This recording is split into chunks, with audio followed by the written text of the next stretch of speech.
ಹತ್ರ ನಿಮ್ದು ಯಾವರು ಇವಾಗ ಯೂಸ್ ಮಾಡಿ? ಜುಮ್ಮಲ್ದಿನಿ ಅನ್ನೋ ಒಂದು ಗ್ರಾಮದಲ್ಲಿ ನಮ್ಮ ಪ್ರಾಡಕ್ಟ್ ಯೂಸ್ ಮಾಡಿದ್ದಾರೆ. ಆ್ಯಕ್ಚುಲಿ ಇವರಿಗೆ ಕನ್ನಡ ಬರೋದಿಲ್ಲ, ತೆಲುಗು ಮಾತ್ರ ಈ ಕಡೆ ಭಾಗದಲ್ಲಿ. ಸೊ ನಮ್ಮ ಪ್ರಾಡಕ್ಟ್ಗಳನ್ನು ಕೊಟ್ಟಾದ ಮೇಲೆ ಯಾವ ರೀತಿಯಲ್ಲಿ ಬದಲಾವಣೆ ಆಗಿದೆ. ಸೊ 1 ವಾರ ಆಗಿದೆ, ಮೊದಲು ಗ್ರೋತ್ ಇಲ್ಲ ಅಂತ ಹೇಳ್ತಾ ಇದ್ರು. ಸೊ ಇವಾಗ ನೋಡಿ ಇಲ್ಲಿ ಯಾವುದೇ ರೀತಿಯಲ್ಲಿ ಗ್ರೋತ್ ಬಂದಿದೆ.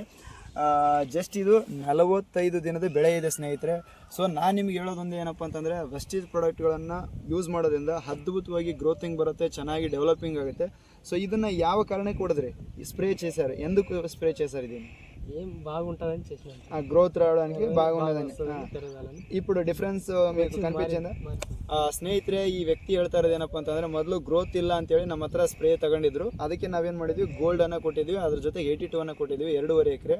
ಇವಾಗ ಯೂಸ್ ಮಾಡಿದರೆ ಅವರಿಗೆ 1 ವಾರದಲ್ಲಿ ಬದಲಾವಣೆ ಆಗಿದ್ದಕ್ಕೋಸ್ಕರ ಸರ್ ನಮ್ಮದು ತುಂಬ ಚೆನ್ನಾಗಿ ಬಂದಿದೆ, ಬಂದು ಅದನ್ನು ನೋಡ್ಕೊಂಡು ಹೋಗಿ, ನಾನು ಇನ್ನೂ ನಿಮಗೆ ಏನೇನಿದ್ದಾವೆ ಅದನ್ನು ಯೂಸ್ ಮಾಡ್ತೀನಿ ಅಂತ ಹೇಳಿದ್ದಾರೆ. ಸೊ ಅದಕ್ಕೋಸ್ಕರ ನಾವು ಹೇಳಿರೋದೊಂದು ಏನಂತಂದರೆ, ನಮ್ಮ ಅಗ್ರಿ ಆಕ್ವಾಜಲ್ ಮತ್ತು ಗ್ರ್ಯಾನ್ಯುವಲ್ಸನ್ನು ಬಳಕೆ ಮಾಡಿರಿ ಅಂತ ಹೇಳಿದ್ವಿ. ಯಾಕೆ ಅಂತಂದರೆ, ಈ ಭೂಮಿಯಲ್ಲಿ ಇನ್ನೂ ಸ್ವಲ್ಪ ಬೇರುಗಳ ಸಂಖ್ಯೆ ಜಾಸ್ತಿ ಆಗಲಿ, ಇನ್ನೂ ಚೆನ್ನಾಗಿ ಗ್ರೋತ್ ಬರಲಿ ಅನ್ನೋದಕ್ಕೋಸ್ಕರ. ಸೊ ಇವಾಗ ಮಳೆ ಆಗದಿರೋ ಕಾರಣಕ್ಕೋಸ್ಕರ ಸ್ವಲ್ಪ ಓಲ್ಡಲ್ಲಿ ಇಟ್ಟಿದ್ರು. ಇವಾಗ ಮಳೆ ಬಂದ ಮೇಲೆ ನಮ್ಮ ಪ್ರಾಡಕ್ಟನ್ನು ಯೂಸ್ ಮಾಡ್ತೀನಿ ಅಂತ ಹೇಳಿದ್ದಾರೆ. ಸೊ ನೀವು ಬೇರೆಯವ್ರಿಗೆ ಹೇಳಲಿಕ್ಕೆ ಇಷ್ಟಪಡ್ತೀರಾ? ಇಷ್ಟಪಡ್ತೀರಾ? ನಿಮಗೆ ಖುಷಿಯಾಗಿದೆಯಾ ನಮ್ಮ ಪ್ರಾಡಕ್ಟ್ ಯೂಸ್ ಮಾಡಿದ್ಮೇಲೆ?